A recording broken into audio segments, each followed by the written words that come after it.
Kapag tayo, mga anak ng Diyos, ay kinausap ng Diyos, in what way? Paano tayo kinakausap ng Diyos? Kung tayo ay uutusan ng Panginoon, paano tayo tutugon? Hindi naman tayo ngayon nakaririnig na ng direktang pangungusap ng Diyos na bababa. So ngayon ang pamamaraan ng Panginoon ay unang-una sa pamamagitan ng mensahe o pagpapatong ng kamay ng mga pastor. Kapag ka ikaw ay pinatungan ng kamay, not necessary or literally pinatungan ka ng kamay.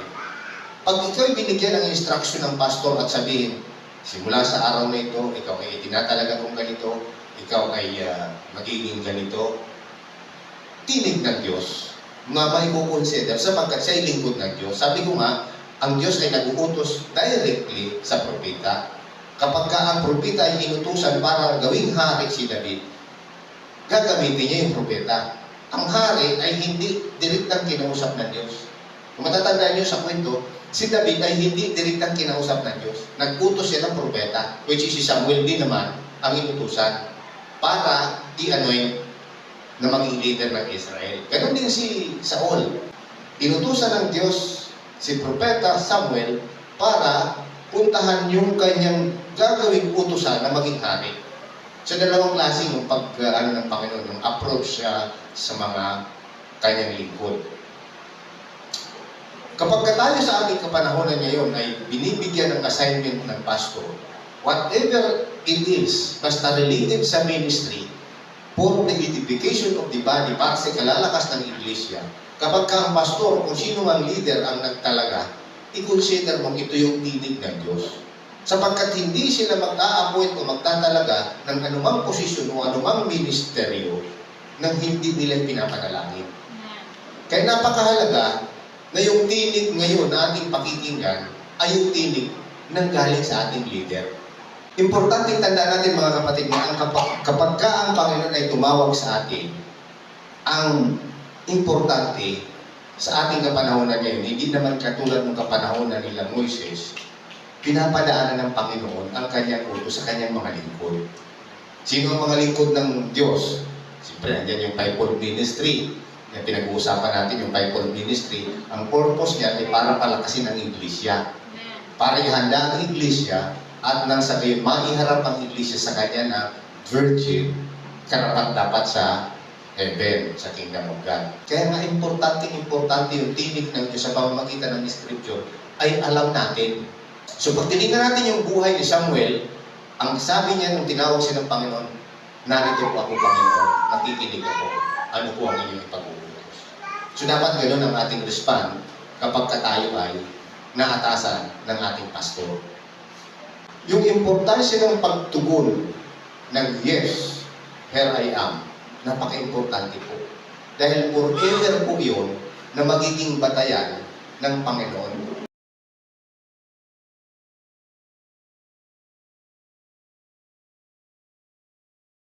Hallelujah. Kami po, Diyos, ay mag-aaral ng iyong mga salita, Panginoon. Tulungan kami dati ng Diyos na maging bukas ang aming puso at isip. At nang sa iyo, Panginoon, ang lahat ng aming pong pagtalakay, Panginoon, ay makatulong sa amin upang patuloy namin maunawaan ang iyong pong pagkakatawag sa amin na kilang Diyos. At higit sa lahat, Panginoon, patuloy namin makilala ang iyong tinig. At Panginoon, na hindi kami madadaya ng anumang tinig, Panginoon, sa mundo ito. Dakilang Diyos, patuloy mong pagkalooban, dakilang Diyos, ng kapangyarihan ng iyong mga salita namin pong pag-aaralan upang ito, dakilang Diyos, ay patuloy namin maging gabay sa amin pong paglakad, paglalakbay, Panginoon, sa mundo ito. Purihin ka, Ama, sa umalang ito sa ito natin nagkakapuan. Pangalan ng Jesus. Amen. Amen. Hallelujah. Sa mga tatay at nanay, sa araw-araw na ginagawa, problema yung ano kaya naman ang ating ihahain ngayong umaga sa almusal. Kasi normally, pag kayo mga magulang naghahanda ng pagkain para sa kanilang mga anak, pag almusal, kung mag-basic, kung may tuyo, diba? Kung may hotdog, may hotdog. Kung ano bang mga tawag nito, yung mga processed food. Parang sa part ng magulang, ihahanda mo sa almusal, iisipin mo na yung ihahanda mo sa tanghalian. Matapos mong pananghalian, iniisip mo na naman, ano naman kaya yung hapunan? Kinabukasan gano'n na naman, yung cycle ng buhay, parang maiinit po tayo. Ranas po ninyo yan bilang mga magulang, di po ba? At masakla pa yan, kapag ka yung iyong iniisip na lulutuin, ay wala kang pambili. Ang hirap. Bakit ito sa isip ko? Kung ang kalagayan ng pang-physical ay meron tayong panghinawa, sa spiritual ay maaaring sabihin natin, aroy, ganito man si Brother Mar, ay, tinuro na niya yung last na linggo, tapos ituturo na naman niya yung, recycle na naman. Hindi naman gano'n. Sa pagkain spiritual po kasi, sabi nga ay laging sariwa bawat umaga, di ba? Bawat pagkakataon na ituturo natin ang salita ng Diyos, mayroong ibang kahulugan, mayroong ibang layunin para sa ikabubuti at ikalalakas ng kanyang mga anak. Samantalang sa pisikal na pagkain, sa paghahanda natin, maaaring sa pinaka pang hinawa, parang wala na akong gana, yan na naman. Diba? Ramdam natin yan. But praise the Lord, sapagkat ang salita ng Diyos, kahit ito'y narinig na natin ng minsan, maririnig natin ulit, meron na naman ibang kahulugan sa atin. Kumbaga may ibang sustansya na naman na natatanggap yung ating spiritual na buhay. At yun ang kagandahan. Pero sa part ng pastor o sa mga gumagawa sa iglesia, ang hirap niyan. Paano na lang kung ang Biblia pala ang kanyang mensahe ay dadalawang piraso lang? Salvation, impyerno at langit lang. At paulit-ulit at impyerno at langit. Buti na lang ang Biblia ay napakakapal. Sa loob ng 100 taon, hindi mo maubos ituro ang lahat ng katuruan doon. Kaya yun ang bintahin, mga kapatid, na yung Biblia. Kasi noon pag tinignan natin sa sobrang kapal, parang wala na tayong ganang magbasa. Di ba? Parang naisip natin, kantok. Pero hindi pwede eh. Kasi kung kayo na ang ilalagay ng Panginoon, halimbawa, tinawag na tayo ng Panginoon para kanyang gamitin, kailangan yung laman ng Biblia ay nasa sa atin ang isip at puso. Sabi ko nga nung minsan kapag ka ang toolbox natin ay punong-puno ng mga tools na kailangan sa pagpanday, anytime na hugutin mo at anytime na kailanganin mo, may mahuhugot ka sa toolbox mo. Sa ating isip, kapag kayong ating isip at puso ay kargad ng salita ng Diyos, anytime na tayo ay patatayuin, kapag ka tayo ay tinawag ng lingkod ng Diyos, ay hindi tayo piling tumanggi. Laging sasabihin natin, here I am. Ano may paglilingkod? Ngayon yan ang pag-uusapan natin. Paano tayo tutugon sa tawag ng Panginoon? How do we respond to the calling of God? Tandaan natin ang pagtawag ng Panginoon na hindi lang para tayo ay iligtas. Ang Panginoon ay tumawag para gamitin at maligtas din ang iba. Pansinin natin doon sa mga pinapakain ng Panginoon sa mga pag-aaral niya. Mayroon mga 5,000, 7,000, mga lalaki pa lamang. Pero ang mga nalilista lamang ng mga pangalan doon ay ilang tao. Ibig sabihin, sa kongregasyon ay ganoon din. Lahat sila nakarinig, ilan kaya ang tumugon. Lahat tayo ay nakapakinig na ng aral tungkol sa salvation. Ilan kaya ang nautusan na ni Pastor para humayo at ipangaral din yung kanyang natutunan tungkol sa kaligtasan. Kasi hindi naman trabaho lang ng Pastor ang mangaral. Kaya nga nakakatuwa dito sa Bethel Church pagka Miyerkules, pagka mayroong ina-assign si Pastor ng mga sabihin natin na bago at tinitrain pa lamang at sila ay nakapagsasalita ng tungkol sa goodness, tungkol sa pag-ibig ng Diyos, masasabi mong tunay nga na ang lugar na ito ay hindi lamang tumawag para magligtas. Tumawag ang Panginoon ng mga tao para gamitin at nang maligtas din naman ang marami. So, dalawang pagtawag ng Panginoon. Ang isa ay tinawag para maligtas lang. Hindi naman natin sinasabing lang yung maligtas. Napaka-importante yung maligtas sapagkat lahat nga po tayo nagkasala at lahat tayo ay mahaharap sa kaparusahan ng kamatayan sa Roma 3:23, sa Roma 6:23. And therefore, kapag tayo ginamit ng Panginoon para magturo para sa kaliligtas ng iba, ito isang napakadakilang calling natin. At dapat lahat tayo mga nagkaranas ng kaligtasan ay magamit din para sa pagliligtas sa iba. Kaya nga po kinakailangan natin mga kapatid ng patuloy na pagsasaliksik at pag-aaral ng salita ng Diyos habang tayo ay nabubuhay. Upang sa gayon, anytime na tayo ay i-assign ni pastor, dito man, or mag-house to house man tayo, mag-evangelize man tayo kung saan, ay ready po tayo. Babalikan natin yung mga tinawag ng Panginoon. Kasi sabi ko nga, dalawa ang pagtatawag ng Panginoon, pagliligtas at gagamitin para magligtas. Ngunit may mga tinawag ang Panginoon, nagdiligtang siya ang nag-uutos, at meron naman tinatawag ang Panginoon na ginagamit yung kanyang utusan para utusan yung tao. Halimbawa, ang mga propeta, kapag ka ang propeta ay tinawag ng Diyos, direktang niyang kinakausap. Makita niyo sa Exodus, si Moses kinausap ng Diyos sa pamamagitan ng isang naglalagablab na mababang puno, yung tinatawag ng burning bush, ay tinawag ng Panginoon si Moses at direktang inutusan. Sa Exodus 3, ang sabi doon, tinawag kita para iligtas ang iyong mga kababayan, ang aking bayan, ang Israel. Dahil umabot na sa akin ang kanilang daing sa sobrang pagpapahirap sa kanila ng mga Egyptyo. So, yung tawag ng Panginoon ay direct sa propeta. Tinawag ng Panginoon si Samuel, direkta din. Kaya lang si Samuel, hindi naman niya kilala pa ang salita ng Diyos noon. Kasi bata pa man siya. Tulog niya, sabi ng Panginoon, Samuel, hindi ko alam kung anong boses. Samuel! Hindi ko alam kung anong boses, basta tinawag siya. Kasi may mga nagkakwento, di ba? Tinawag ako ng Panginoon at sinabi niya na ako'y paroroon at pero yung mga tinig nag-iiba-iba. Tinig ng baby siguro yung ito. Sapagkat hindi nila alam yung tinig ng Diyos. Pero kay Samuel, malinaw sa kanya na may narinig siyang tinig, hindi niya lang kilala. So anong ginawa ni Samuel? Pinuntahan niya si Padre Ili at tinanong, pinatawag niyo po ako? Ayaw, makunda, duduyan na, pagkatulog, pagbalik dito. Balik naman siya, katulog duman. Mamaya-maya, tumawag na naman. Samuel, dito, ay hindi pala Samuel pala.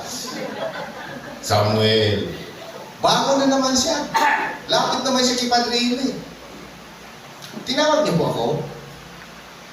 Huwag makundo diri. Diyan ba yung pagbalik mo dito, makunda, tawag duman kayo. Kunan mo, bigyan ako, Ginoo. Paglimot ka, apamati ako. Yun ang instruction ni Padre Eli.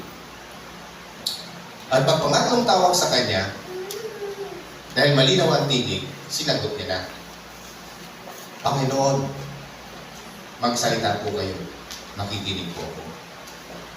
At kinuwento ng Panginoon kay Eli kung ano, kay Samuel, kung ano ang kanyang gagawin. Masakit yun sa part dahil ang kanyang pari, si Eli, ay tatanggalan na ng anointing. Ililipat na sa kanya. Kaya lang, ang kinausap ng Diyos ay tauhan ng pari. Parang ang hirap ng pastor, ano? Alam, tatawagin mo. Puntahan mo si Pastor Pilipin. Puntahan mo doon. Ayan, at sabihin mo, nililipat na sa akin yung anointing niya. Parang ang sakit doon, ano? So, parang hindi isasabihin yun. Kasi unang-una yung respeto, di ba?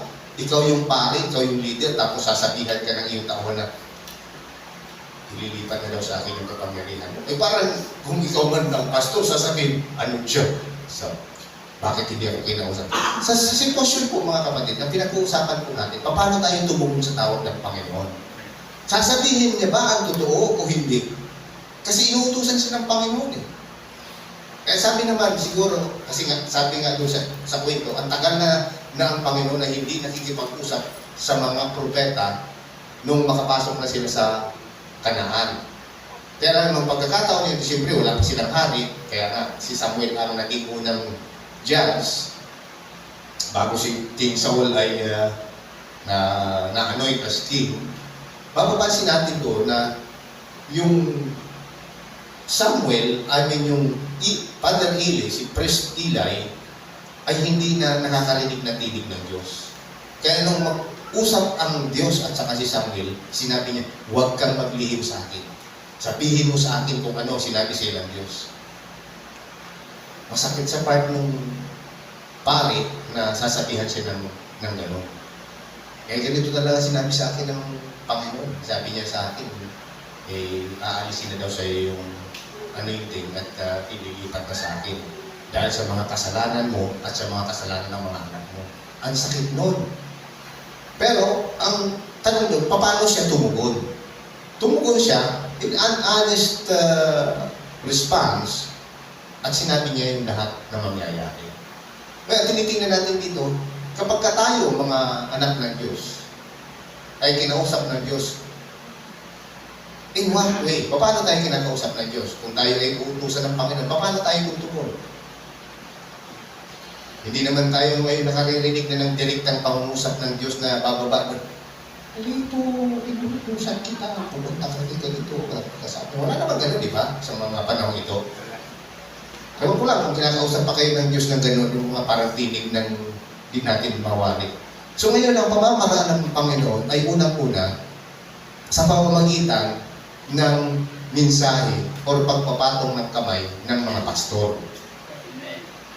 Kapag ka ikaw ay pinatungan ng kamay, not necessary or literally pinatungan ka ng kamay.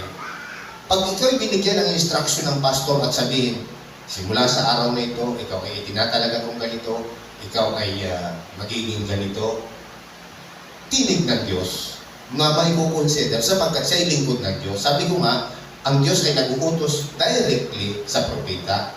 Kapag ka ang propeta ay inutusan para gawing hari si David, gagamitin niya yung propeta. Ang hari ay hindi direktang kinausap ng Diyos. Kung matatandaan niyo sa kwento, si David ay hindi direktang kinausap ng Diyos. Nag-utos siya ng propeta, which is si Samuel din naman ang inutusan para i-anoint na maging leader ng Israel. Ganon din si Saul. Inutusan ng Diyos si propeta Samuel para puntahan yung kanyang gagawing utusan na maging hari. So, dalawang klase yung ng Panginoon, yung approach siya sa mga kanyang lingkod. Kapag tayo sa ating kapanahonan ngayon ay binibigyan ng assignment ng pastor, whatever it is, basta related sa ministry, for the edification of the body, para sa kalalakas ng iglesia, kapag ka ang pastor, kung sino ang leader ang nagtalaga, i-consider mong ito yung tinig ng Diyos. Sapagkat hindi sila mag-a-appoint o magtatalaga ng anumang posisyon o anumang ministeryo nang hindi nila pinapanalangin. Kaya napakahalaga na yung tinig ngayon na ating pakikinggan ay yung tinig ng galing sa ating leader. Hindi na yung galing sa kuweba o sa hukay na maririnig natin, "Dito, gumising ka, inuutusan kita, bigyan mo daw ng 1 milyon si Mar." Pwede yun. Payag ako doon. Payag ako doon, Brad. Kahit basta yun ang sabi. Di ba? Pero parang kung yung tulad ng kwento na nililipat na daw sa akin yung anointing pastor. Parang ang hirap nun, di ba? Pero yung ganong sabihin na tinig, Brad, pakinggan mo yun, tama yun. Parang bias mo na. Pag pabori mo, pag hindi, lalaki man, di ba? Pag binawasan yung 1 million, ay kaya siya. Hindi. Ang kawawa kayo, mga pulis, di ba? Pag naririnig natin yung kwento. Alam na ninyo yung kwento niyan, di ba? Yung sa pulis. Buti nga, walang pulis dito eh. Dinig daw ng pulis habang umiihi sa likod ng kapilya. Di ba yung mga kapilya sa baryo, mga ano lang yan, mga pawit-pawit yan, mga ano. Oh, Diyos ko, tulungan mo po ako. Ang pangangailangan kong 300, sana matuloy. Narinig ng pulis, may 300 sa pulutan, 280 yata. 280. Paglabas yung nagdarasal doon sa kapilya, inabot yung 280. Oh, Panginoon, salamat. Kaya lang, Lord, sa susunod magpadaan sa pulis, pinawasan pang 20. Kawawang pulis. Nagbigay na nga, nabawasan pa daw. Yun naman lang ang pira niya, 280 na lang. Salamat sa Diyos at hindi walang pulis dito. So, sabi nga po, paano tayo tutugon sa tawag ng Panginoon? Importante tandaan natin mga kapatid na kapag ka ang Panginoon ay tumawag sa atin, ang importante sa ating kapanahonan ngayon, hindi naman katulad ng kapanahonan nila Moises, pinapadaanan ng Panginoon ang kanyang utos sa kanyang mga lingkod. Sino ang mga lingkod ng Diyos? Siyempre, nandiyan yung fivefold ministry. Yung pinag-uusapan natin yung fivefold ministry. Ang purpose niya ay para palakasin ang iglesia. Para ihanda ang iglesia at nang sabihin, maiharap ang iglesia sa kanya na virgin, karapat dapat sa heaven, sa kingdom of God. So yung pastor, kapag siya ang head ng iglesia, si pastor. Kung ang head ng iglesia ay apostol or propeta, kasi may kanya-kanyang kuling ang pastor, di ba? May kanya-kanyang opisina yan. Pero sa ating kapanahonan, mostly, ang pastor, nasa kanya na rin yung anointing ng apostol, nasa kanya na yung anointing ng propeta. Kaya lahat ng assignment sa ministry para mapalakas ang ministry, ipapadaan sa pastor. Or kung sino man ang i-assign ng pastor, siya yun ang masasabi nating utos at tinig ng Diyos sapagkat hindi naman niya gagawin yan ng batay sa kanyang sariling kagustuhan. Kundi ito ay ginagawa ng pastor ayon sa panalangin niya at ayon sa Scripture. Hindi na natin po pwedeng sabihin na marami kasi ibang mga nadadaya. Kinausap daw ng anghel at kailangan siya ang masunod. Dami, di ba? Si Russell, si Smith, si White, ang dami niyan, yung mga, tapos si Manalo, tapos si Kibuloy, na hinausap daw sila ng anghel, na sila yung dapat napakinggan. Unfortunately, ang daming naniniwala. At hanggang laganap sila. At ang hirap mo na ngayon sila masira ng salita ng Diyos sapagkat nakikinig din sila sa salita ng Diyos. Ang problema doon, ang kanilang sentro ng kanilang tinatawag na leader, hindi naman talaga si Jesus ang tinataas, kundi yung sarili na nila. At kapag ang sarili na nila ang tinataas, hindi na po natin masasabing yan ay tinig mula sa Diyos. Ang hirap na natin silang masiran sapagkat ang kanilang inaaral na salita, di naman ang Diyos. Nakakandado, sarado. Sabi nga natin noong mga panahon, dito na ako nabuhay, dito na rin ako mamamatay. Ganito ang relihiyon ko. Di ba yan ang sabi natin? Talagang ipaglalaban natin yan dahil yun yung ating paniniwala. Ngayon, ang ating problema nga dito mga kapatid ay ang itinataas ay hindi na ang Panginoong Hesus. Kapag hindi na ang Panginoong Hesus ang itinataas at ang kanilang mga pangalan ang sentro ng kanilang grupo na parang siya na yung Savior, doon po magkaroon tayo ng pag-iisip at pagtatanong. Kaya nga importante yung tinig ng Diyos sa pamamagitan ng Scripture ay alam natin. Kasi hindi po pwedeng iba pa ang kukuha ng glory. Kailangan ang kukuha ng glory ay ang Panginoon si Jesus Christ lang. Kasi pagka ang glory ay inagaw na ng tao, hindi na mula sa Diyos. So pag tinignan natin yung buhay ni Samuel, ang sabi niya nung tinawag siya ng Panginoon, narito po ako Panginoon, nakikinig ako, ano po ang inyong ipag-uutos. So dapat ganoon ang ating respond kapag tayo ay naatasan ng ating pastor. Sapagkat, pwede naman tayong sabihin na hindi ako marunong magsalita. Pwede man tayo magrason, pwede man tayo magdahilan. Di ba, kung maalala niyo si Moises, ang kanyang dahilan, Lord, baka pwedeng iba na lang kasi unang-una, hindi ako magaling magsalita. Baka pwede kang mag-utos na lang ng iba. Nagalit ng Panginoon sa kanya. Hindi ba ako ang gumawa ng iyong bunganga? Hindi ba ako ang naglagay ng iyong tinig? Kaya sige. Padating yan si utol mo, brad mong Aaron, siya ang gawin mong tagapagsalita at ikaw ang parang Diyos sa kanya at siya ang iyong utusan. So kung titingnan natin, yung response ni Moises, parang ayaw. At marami sa atin ang gano'n, di ba? Pagka tayo inutusan, ayaw ko, hindi ako kasi hindi ko man ako sanay. Well, kailan ka tatayo? Kailan ka tutugon ng oo? Tanda natin, si Haring David, nung in-anoint ni Samuel, ni Prophet Samuel, hindi naman siya hari na kaagad eh. Isa siyang binata na magising, sabi ng mga scholars ay mga nasa 17 years old. So hindi pa siya hari. Pero tumugon siya. Nang in-anoint siya ni Propeta Samuel, dahil sa point na makikita natin na lumipat na yung banal na espiritu sa kanya, umalis na kay Haring Saul. Diba? Parang nangyari din kay Eli at saka kay Samuel. Dumaloy, naglipat din ng gano'n kay Saul at kay David. Kaya kung titingnan natin doon sa mga kwentong ganyan, mga kapatid, yung importansya ng pagtugon ng yes, here I am, napaka-importante po. Dahil forever po yun na magiging batayan ng Panginoon. Tanda natin sa ating mga kalagayan, dito mismo. Kapag kasi pastora nag-assign ng ganito tapos hindi mo tinanggap, sa susunod hindi ka niya tawagin. Pag si pastor nag-assign ng ganito tapos hindi mo tinanggap, magrarason ka, hindi ko man po kasi pumarong.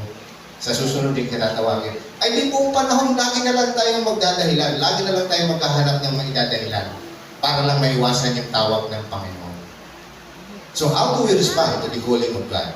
Again, ang calling ng Panginoon sa panahon natin ay hindi na katulad ng panahon nila Moises. Ang Panginoon ay magbibigay ng instruction sa kanyang lingkod at ang kanyang lingkod ang magpapatong ng kanyang kamay sa mga gusto ng Panginoon na maging lingkod niya o kutusan ng Panginoon para sa espesyal na mga gawain. Si Lolo Propeta Jonas, kung inyong mababasa ang kwento, direktang inutusan ng Panginoon. Sabi ng Panginoon, Jonas, ako'y bumaba. At narinig ko yung mga reklamo sa bayan na sa lungsod ng Ninive. Sobrang sama. Kaya inuutusan kita, puntahan mo sila at pangaralan, mag-repent sila. Dahil kung hindi, within 40 days, susunugin ko sila tulad ng sulong at pumura. Palibasa si Jonas ay alam na alam niya kung ano yung mga ugali ng tao sa Ninive. Anong ginawa niya? Tumakas. Sumakay ng barko papuntang Tarsis. Ang Tarsis, alam niyo ba kung saan? Hindi niyo rin alam? Ako hindi ko rin alam. Pero ang pagkakaalam ko, ang Tarsis ay sa Pilipinas. Dahil magkakapatid yan, di ba? Yung tatlo. Si Uber, si Tarsis, at saka si Siba. Papuntang Pilipinas si Jonas, ay ang sabi ng Panginoon, ang utos ko, papuntang Ninive, hindi ka papuntang Pilipinas. Bakit yan ka? Ate, anong ginawa? Pinadalhan di ba ng bagyo? At dahil sa sobrang lakas ng bagyo, sabi ng mga nandoon sa barko, sino ba yung dahilan nito? Bakit ganito na itong panahon? Kaya kita yung natutulog sa kailaliman ng barko. Uy, anak ka ganito na to? Pangadjit kay base kung pamatian kasang Ginoo. Di, nagising man si Jonas at nakipag-usap. Ako talaga ang dahilan niya kung bakit nagkaroon ng ganyang katinding bagyo. Dahil tinakasan ko ang Panginoon. Tinutusan ako sa Ninive, papunta man ako dito sa kabila. Kasi anong dapat namin gawin sa iyo? Tapon niyo ako sa dagat para huminto yung bagyo. Kung titingnan natin, bakit kailangan pa siyang itapon? Bakit hindi ka na lang tumalon? Pwede ka naman tumalon, malakas ka naman eh. May purpose ang Diyos dun eh. Pinakita, kung paano mo ako tinakasan, bubuhatin din kita para ibalik kita doon. Wala kang mapagtataguan. Kaya mga kapatid, kung tayo tinatawag ng Panginoon at inuutusan ng Panginoon at magiging katulad kay Jonas ang ating response, bubuhatin din tayo ng Panginoon. Di babalik tayo doon sa lugar kung saan tayo dapat dinadala. Huwag na natin hintayin na buhatin pa tayo at itapon. Kaya nga, siguro gusto ng Panginoon paalala sa atin na yung mga maliliit na mga task na ibinibigay sa atin ay hindi po yan maliit sa mata ng Panginoon. Napakalaki po yan pagdating sa Panginoon. Basta ito'y related sa lalago, sa katatatang ng Iglesia. Maliit man na task yan, pero napakalaki sa Panginoon. At yun ang importante maunawaan natin mga kapatid, na kapag tinatawag tayo ng Panginoon, yes Lord, here I am. Ano may paglilingkod ko? At kapag kagano ang ating tugon, mamamalayan mo na lamang, isa ka na rin pala sa lingkod ng Diyos. Si Pastor Dion mismo nagkukwento, kami kita namin yung kanyang kalagayan. Hirap ng lugar sa may bulok. Kailangan mo talagang pagsakripisyon, magmotor, madidisgrasya kapag hindi ka magaling. Pero wala siyang tinanggihan. Yes, Lord, here I am. Ano may paglilingkod? Mamalayan mo namin, dito nagpapastor na. At mararamdaman mo yung kanyang pagpapastor ay hindi pilit. Hindi yung kanyang sariling desisyon ang nagtakda sa kanya. Kundi ang Diyos ang nagtakda sa kanya. Sapagkat tumutugon siya, yes, Lord, here I am. Ano may paglilingkod? Kaya kung anuman ang mga task, anuman ang mga pinag-uutos sa atin ng lingkod ng Diyos, yes, here I am. Ano may paglilingkod? Para ang Diyos ay hindi maghahanap ng iba na uutusan. At nang sa ngayon, sa bandang huli, ang pangalan mo'y nakatatak din doon sa Biblia, sa ating kasaysayan, sa book of kasaysayan ng Biblia, ay sige nito pala, ay kasama sa mga pundador. Pag tinignan mo halimbawa, uy, ano namin nila bakit yung pangalan ni Lolo wala dito? Baka hindi tumugon. Pero kung tumugon tayo sa tawag ng Panginoon, yes Lord, here I am, gagamitin tayo ng Diyos in His time. Pero ang importante yung positive na pagtugon, yes Lord, here I am, para gagamitin tayo ng Panginoon in His time. Kaya nga si pastor na natin ngayon, at ramdam mo na yung Diyos ay kumikilos sa kanya. Dahil hindi siya ang nagtakda sa buhay niya, kundi ang Diyos ang nagtakda sa kanya in His perfect time. Amen? Amen. Hallelujah. Lord, kami po nagpapasalamat sa umagang ito at patuloy namin hinihiling na kilang Diyos na kami ay patuloy na maging positibo sa pagtugon sa iyong tawag, Panginoon.